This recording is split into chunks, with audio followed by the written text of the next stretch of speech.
Queridos irmãos, nessa mensagem desta noite vamos meditar sobre o seguinte título: que tipo de coração Jesus veio buscar e salvar? Que tipo de coração Jesus veio buscar e salvar? Para meditarmos nesse assunto, nós vamos olhar para o texto de Marcos, no capítulo 2, dos versos 1 a 12. Jesus realizando uma cura lá em Cafarnaum.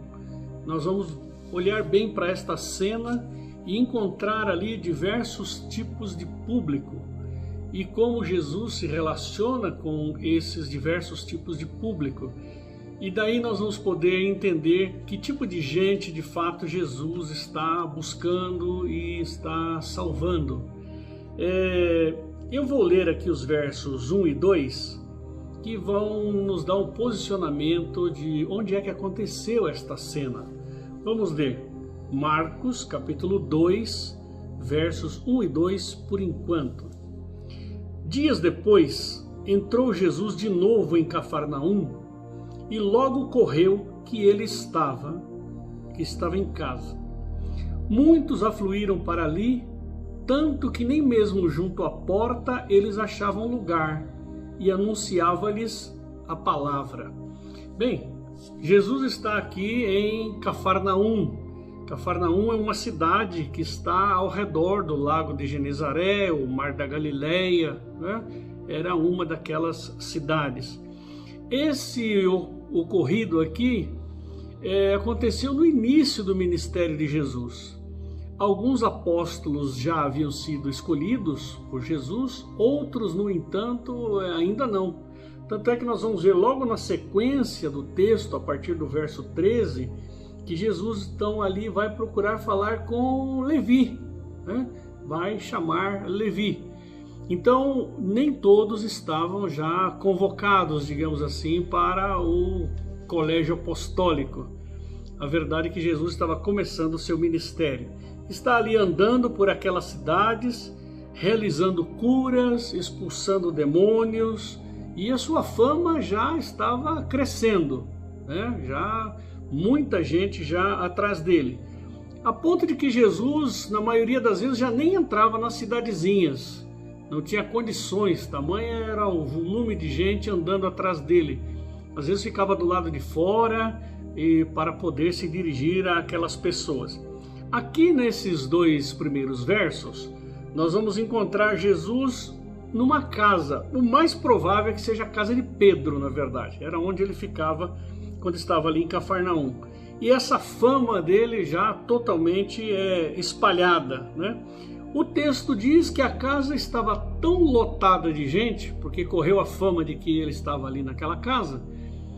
Correu aquela fama, a casa lotou de gente a ponto de nem na porta, né? O texto diz assim, nem mesmo junto à porta eles achavam lugar, não havia lugar, né? Não tinha jeito de entrar para dentro da casa, a casa lotada, gente por todo lado, e Jesus ali dentro, o texto diz, e anunciava-lhes a palavra. Jesus ali anunciando, ensinando. O que que Jesus ensinava? O que que Jesus dizia? Aqui mesmo em Marcos vai aparecer no capítulo 1, no verso 15, olha, dê uma olhadinha aí na sua Bíblia.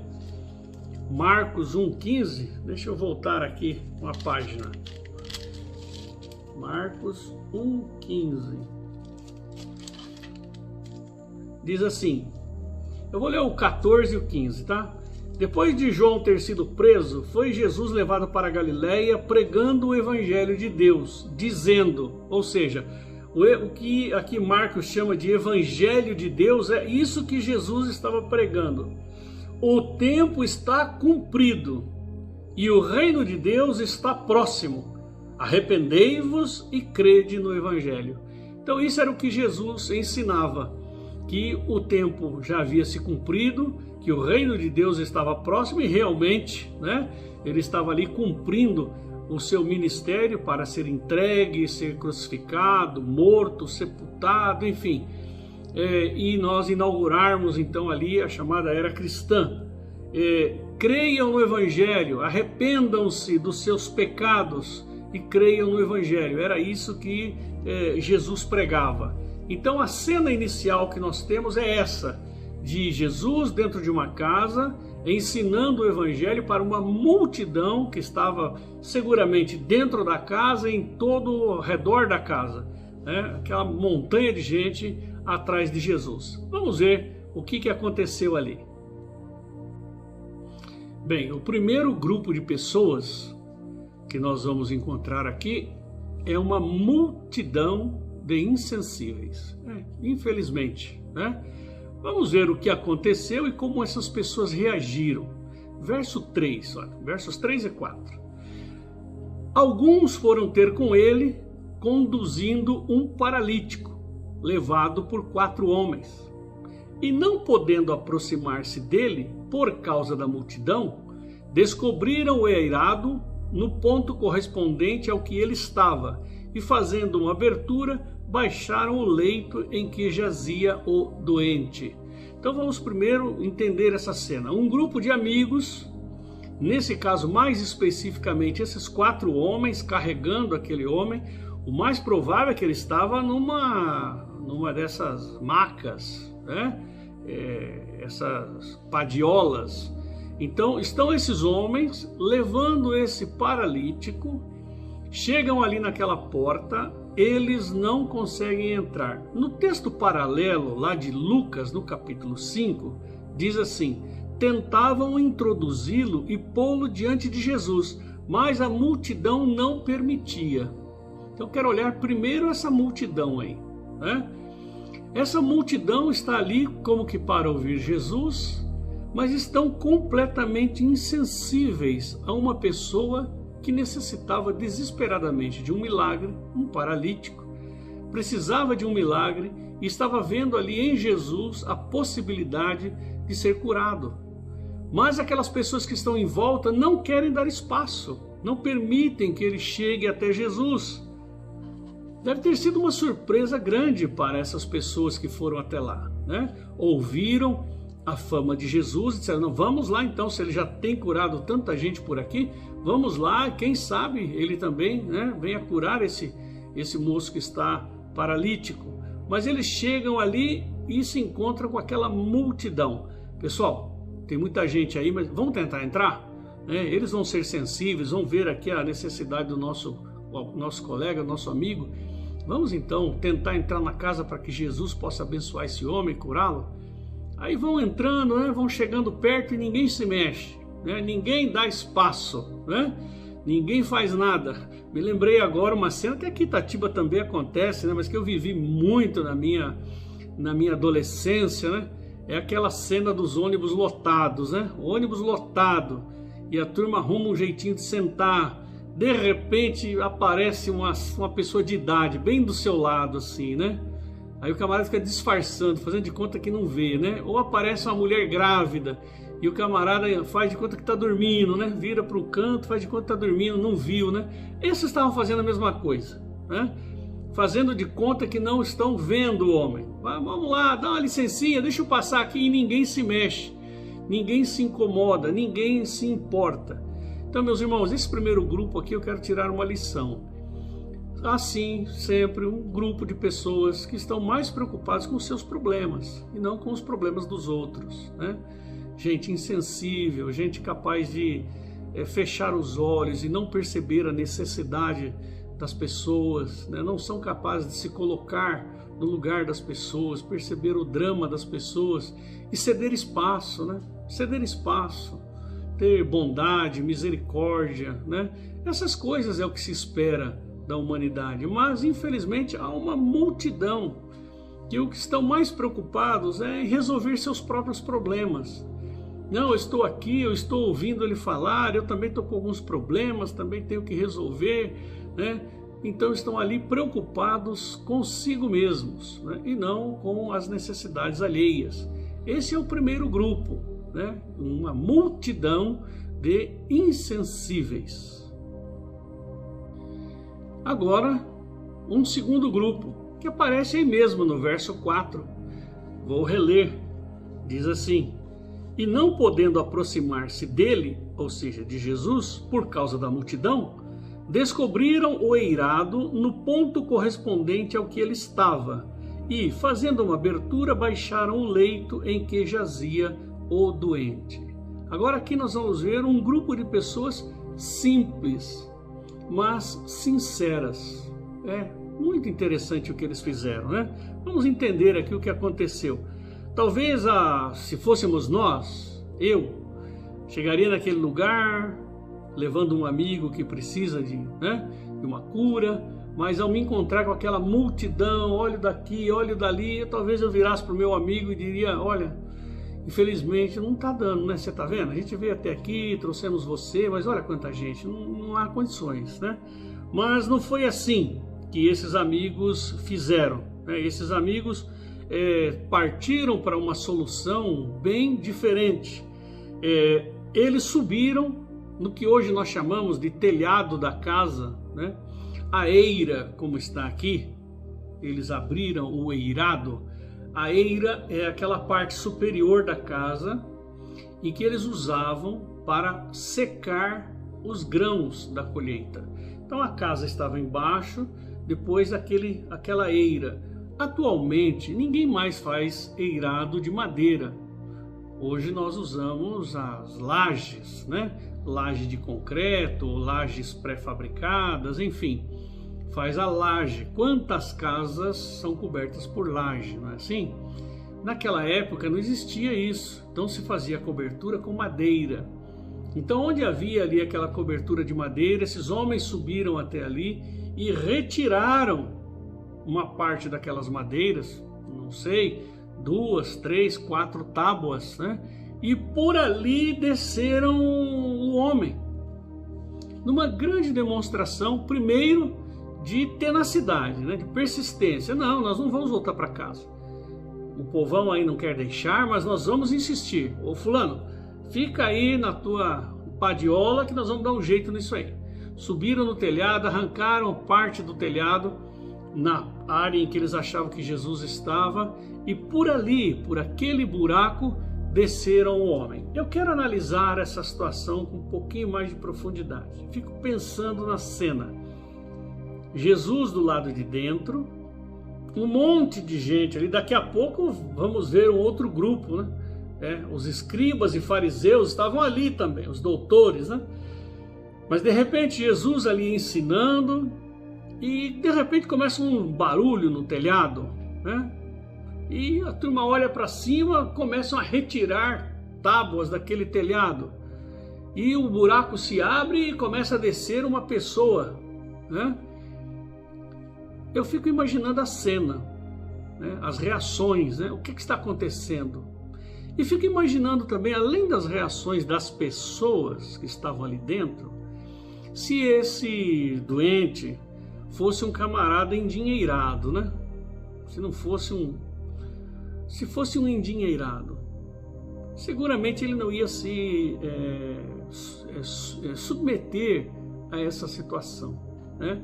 Ia querer chegar lá na porta e dizer: olha, peçam para sair daí, porque eu sou o doutor fulano de tal, eu estou aqui, né, com esse problema, mas eu sou o doutor fulano de tal, mandem que saiam da frente, manda alguém lá dentro e chama Jesus aqui para conversar comigo, né? Ou coisas desse tipo, ou daria ordem para alguns capangas para arrancar o povo do caminho, né?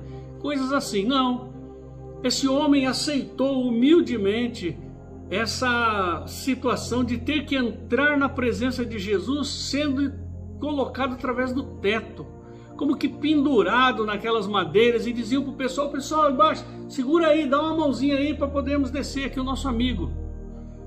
Realmente uma grande demonstração de simplicidade, de sinceridade e de fé. Isso é muito interessante. Jesus não está atrás, irmãos, de coisas sofisticadas, de gente sofisticada, de gente que só faz coisas bonitas, de coisas, né? Não é isso. Jesus está atrás desse tipo de coração. Um coração simples, capaz de se aproximar do Senhor das maneiras mais inusitadas até. Está esse homem sendo abaixado ali na presença de Jesus, paralítico, enrolado naquela padiola, para estar na presença do Senhor.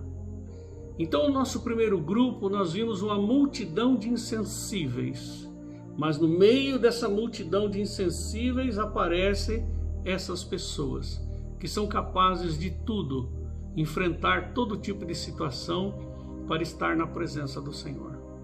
Os irmãos já imaginaram o tipo de gozações que eles tiveram que enfrentar? Como quem diz, o que você está fazendo? Vai estar tirando o telhado? Aí o outro diz, não, pera um pouquinho que nós vamos descer aqui, um colega nosso. Você está louco? Vocês estão loucos? O que é isso? Ninguém entra numa casa pelo telhado, né? Mas eles não se importaram com isso. Simplesmente desceram o homem ali para que ele pudesse estar diante do Senhor. E Deus vai recompensá-lo, Jesus vai recompensá-lo por isso. Então isso é muito importante, termos em mente que o Senhor está buscando esse tipo de pessoa, gente determinada, gente que sabe o que quer e gente que é capaz de se submeter a tudo para estar diante do Senhor. Nada de muita sofisticação ou muito planejamento. A gente às vezes se perde tanto em tanto planejamento e a gente deixa de fazer aquilo que o nosso coração está precisando ou está pedindo. Não é isso, irmãos? Então que tenhamos esse espírito simples, mas sincero na presença do Senhor. É como se alguém dissesse, por favor, segurem esse homem, ele precisa estar na presença de Jesus hoje. Ele precisa do Senhor hoje. E esse homem desce então na presença de Cristo e vai ser recompensado por isso.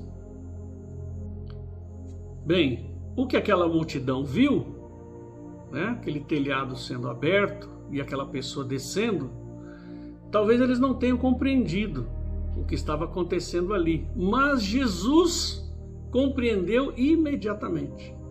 Percebeu imediatamente o que estava acontecendo. Isso está aí no verso 5. Vejamos. Vendo-lhes a fé, interessante, está no plural, né?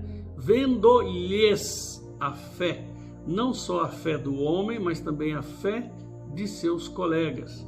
Vendo-lhes a fé, Jesus disse ao paralítico: Filho, os teus pecados estão perdoados. Que interessante. O homem foi até ali porque era um paralítico. Mas Jesus está preocupado, antes de tudo, em declarar a ele que ele estava perdoado de seus pecados. Meus irmãos, isso é muito significativo para nós. Nós precisamos valorizar mais o perdão de nosso Senhor. O que nós mais precisamos na vida, meus irmãos, é a salvação.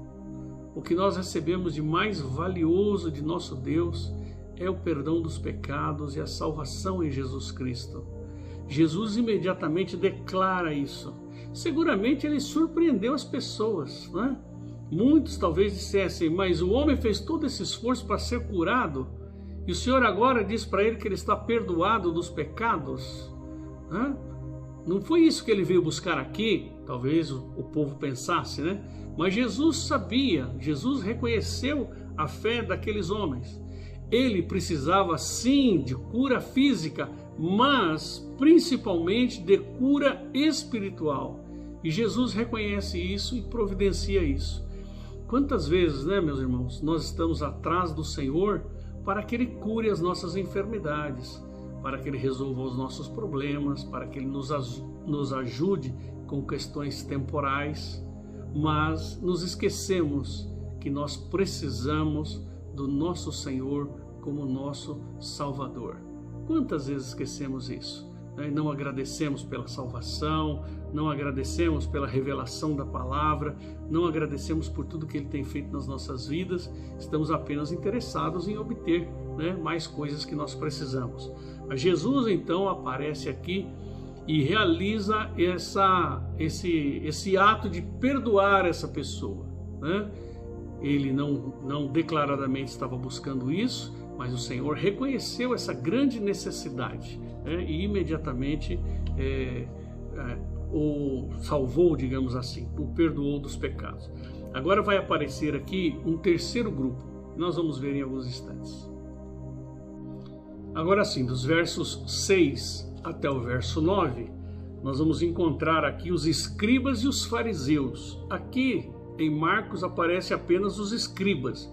Mas se você olhar para o texto paralelo de Lucas, você vai ver que os fariseus estavam aí também. Lucas 5:21 afirma isso, que os fariseus estavam ali também. Verso 6. Mas alguns dos escribas e fariseus, estavam assentados ali e arrazoavam em seu coração. O que é que eles estavam pensando? Por que fala ele deste modo? Isso é blasfêmia. Quem pode perdoar pecados senão um, que é Deus? E Jesus, percebendo logo por seu espírito que eles assim arrazoavam, disse-lhes: Por que arrazoais sobre estas coisas em vosso coração? Qual é mais fácil, dizer ao paralítico: estão perdoados os teus pecados, ou dizer: levanta, toma o teu leito e anda? Eles estão ali discutindo. O que está acontecendo aqui?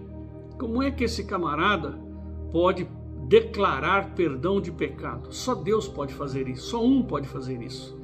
Talvez eles estivessem ali querendo ouvir Jesus, um profeta, o que é que ele vai dizer, mas não aceitar que ele se mostrasse como Deus. Só um pode declarar perdão de pecados. Como é que esse homem vem dizer que ele perdoa pecados? Estão ali discutindo entre eles, voz baixa, conversando, arrazoando no coração. Mas o que está acontecendo aqui? Esse camarada é louco. Como é que ele diz uma coisa dessa? Como é que ele atribui a ele atividades ou coisas inerentes à pessoa de Deus? Jesus então reconhece aquilo, percebe e diz para eles algo desconcertante. Ele lhes faz uma pergunta: olha, me diga uma coisa, o que é mais difícil? Alguém dizer: os teus pecados estão perdoados, ou alguém dizer: levanta, pega o teu leito e anda? O que é mais difícil? O que Jesus está querendo provocar aí? Jesus está colocando em xeque se ele era ou não um falso profeta.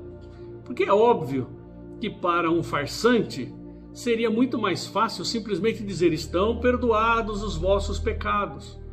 Não é? Porque quando os pecados são perdoados, você não tem nenhum sinal visível, não é mesmo? Se você pedir perdão a Deus, é uma coisa íntima entre você e Deus, e não aparece nenhum sinal, uma luz, um brilho, nada disso. Então Jesus está perguntando: o que é mais fácil ser feito, hein? Alguém declarar pecado, ou perdão de pecados, ou curar o homem, fazer ele se levantar e sair andando? Jesus coloca essa pergunta: o que é que vocês acham? E eles estão ali discutindo, O que é que vocês acham que vai acontecer?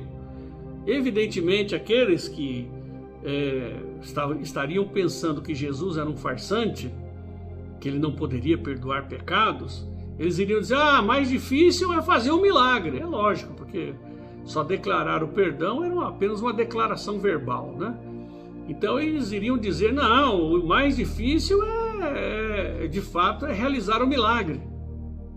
Essa era, digamos assim, o sinal de que de fato aquela pessoa estaria falando a verdade.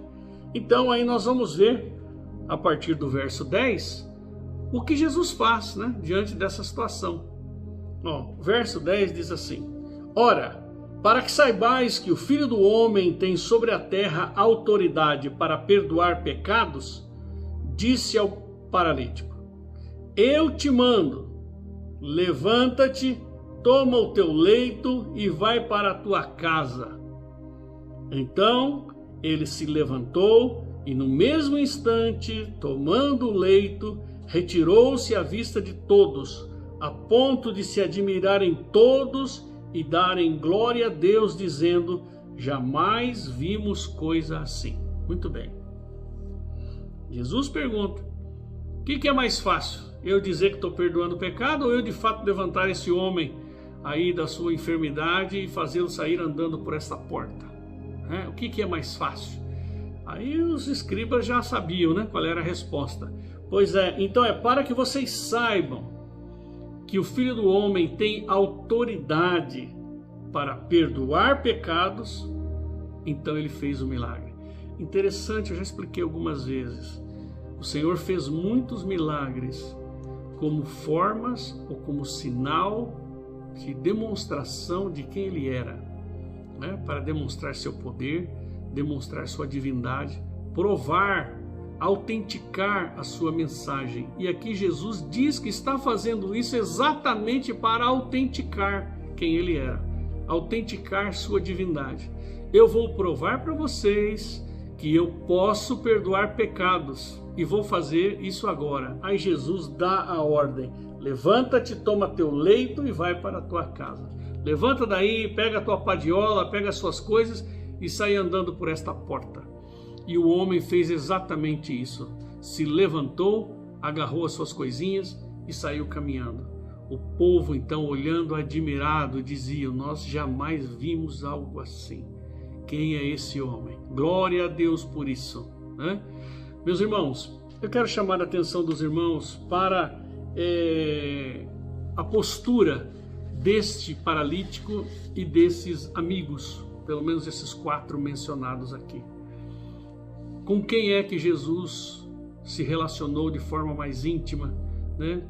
Com o que ele fez por esse homem? Jesus está exatamente atrás disso, de gente que confie nele, de gente que reconheça a sua divindade, de gente que tenha fé naquilo que ele é capaz de fazer.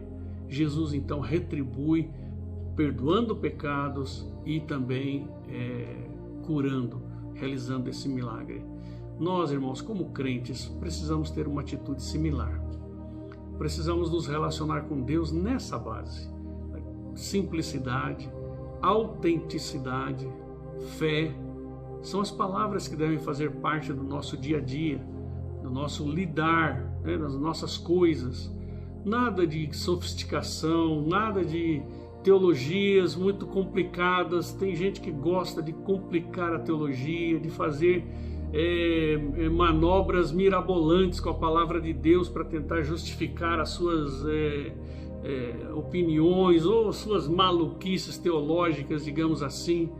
Mas Deus não está atrás de nada disso. Deus está atrás de gente sincera, de gente honesta, de gente simples, que o que quer é se relacionar com Ele, o que quer é estar na presença dEle, o que quer é se derramar diante dEle, expor diante dEle as suas necessidades, sejam elas de ordem espiritual ou material, mas é atrás desse tipo de gente que o Senhor está.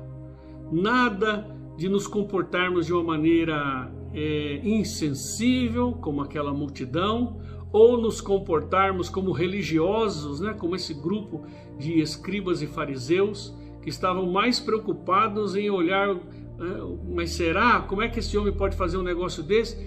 Não, os que estavam ali olharam para Jesus, reconheceram nele o divino, reconheceram nele o Salvador. Deus então os perdoou e salvou esse homem e curou esse homem. Que sejamos assim, meus irmãos, simples de coração, mas sinceros para com o nosso Deus. Vamos orar? Senhor nosso Deus, Pai do céu, queremos te agradecer, Pai, porque o Senhor fez isso para nos ensinar e o Senhor continua fazendo. Queremos te agradecer, Pai, porque o Senhor busca em nós a simplicidade, a fidelidade, a honestidade e a fé. E Pai, muito obrigado por aqueles que já entenderam isso, já entenderam que o Senhor quer de nós essa fidelidade e essa fé. Pai, muito obrigado pelo que o Senhor tem feito, como o Senhor tem nos conduzido, nos guiado. Nós te agradecemos, Pai, por teu cuidado, por teu zelo, e pedimos que o Senhor continue, Pai, nos perdoando, continue nos curando, continue nos salvando. Pai, abençoa os que estão aqui conosco nesta noite, que ainda não tomaram a decisão de se entregar ao Senhor como Senhor e Salvador de suas vidas. Abençoa aqueles que estão indecisos, Senhor. Coloca no coração deles o desejo sincero de estarem na presença do Senhor, seja de que maneira for, mas que possam se apresentar diante do Senhor e pedir também por perdão e por salvação. Pai, muito obrigado, nós te agradecemos, em nome de Jesus. Amém. Que Deus os abençoe, queridas. Uma boa noite.